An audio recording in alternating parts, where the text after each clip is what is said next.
তোদের আল্লাহ পুরুষ না মহিলা? দেখো ভাই, নারী পুরুষ হওয়া মানুষ আর প্রাণীর জন্য, কারণ তাদের বংশ বিস্তার করতে হয়। কিন্তু আল্লাহ তো স্রষ্টা, তার কোনো সন্তান বা সঙ্গীর প্রয়োজন নেই। তার ক্ষেত্রে আল্লাহ পুরুষ না মহিলা এই প্রশ্নটাই প্রযোজ্য না। ভাই, আল্লাহ হলেন এই মহাবিশ্বের একমাত্র স্রষ্টা, কোনো আকার বা লিঙ্গের সীমাবদ্ধতায় বন্দী নয়। যদি কোনো আকারই না থাকে তাহলে তোরা আল্লাহ কিভাবে মানছ?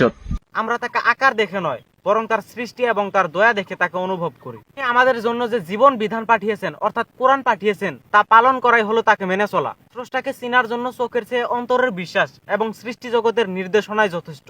কিভাবে বুঝছস যে তোদের আল্লাহ একজন মুসলিম ধর্মের লোক আছিল?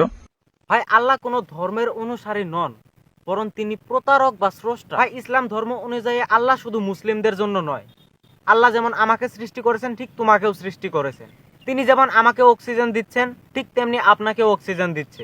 মুসলিমরা তাকে বিশ্বাস করে এবং তার আদেশ মেনে চলে, তাই নিজেকে মুসলিম দাবি করে। তো আল্লাহর কাছে সব মানুষই তার সৃষ্টি। তোরা তো নুনু না কাটলে তোরা মুসলমান হইতে পারস না। তাহলে তোদের আল্লাহ যদি কোনো আকারই না থাকে, তোদের আল্লাহ যদি এই পৃথিবীর ভিতরে অস্তিত্বই না থাকে, তাহলে তোদের আল্লাহর নুনু কোন সময় কাটলো আর তোদের আল্লাহ কোন সময় মুসলমান হইল?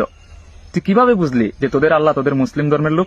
প্রথমে একটা বিষয় পরিষ্কার করি, খাতনা বা মুসলমানি। খাতনা বা মুসলমানি করা মানে হলো মানুষের জন্য পরিচ্ছন্নতা এবং ধর্মীয় বিধান। কিন্তু আল্লাহ কোনো মানুষ নয়, তার আমাদের মতো শরীর নেই, তিনি আমাদের মতো রক্ত মাংসের তৈরি নয়। তাই তার ক্ষেত্রে মানুষের মতো কোনো শারীরিক অঙ্গ বা অস্ত্রোপচারের প্রশ্ন আসায় অসম্ভব। তোদের আল্লাহর কেন এই পৃথিবীতে অস্তিত্ব নাই তোরা জানস?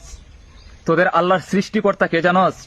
তোদের আল্লাহর সৃষ্টিকর্তা হচ্ছে তোদের একজন নবীজি, যে মরুভূমিতে ডাকাতি করতো, যে মরুভূমিতে মানুষের বাড়ি ঘরে চুরি ডাকাতি বদমাশি করিয়া মানুষকে লুটপাট করিয়া চলতো। সেই মরুভূমির এক ডাকাত তোদের নবীজি।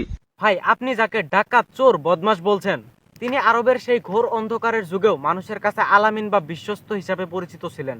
আরবের কাফেররা নবীজিকে প্রাণের শত্রু মনে করলেও তাদের দামি সম্পদ, সোনা গয়না নবীজির কাছে আনামত রাখত। কারণ তারা জানতো আর কেউ বিশ্বাস না রাখলেও মুহাম্মদ সাল্লাল্লাহু আলাইহি ওয়াসাল্লাম আমানতের খেয়ানত করবে না। যিনি পুরো আরবের শাসনকর্তা ছিলেন, তিনি যখন মারা যান তার নিজের বলতে কিছুই ছিল না। তার ঘরটা ছিল মাটির, বিছানাটা ছিল খেজুর পাতার। ডাকাতরা তো সম্পদ জমা করে এবং অট্টালিকা বানায়। নবীজি কি তেমনটা করেছিল? সেই নবীজি তোদের আল্লাহর উৎপত্তি করছে।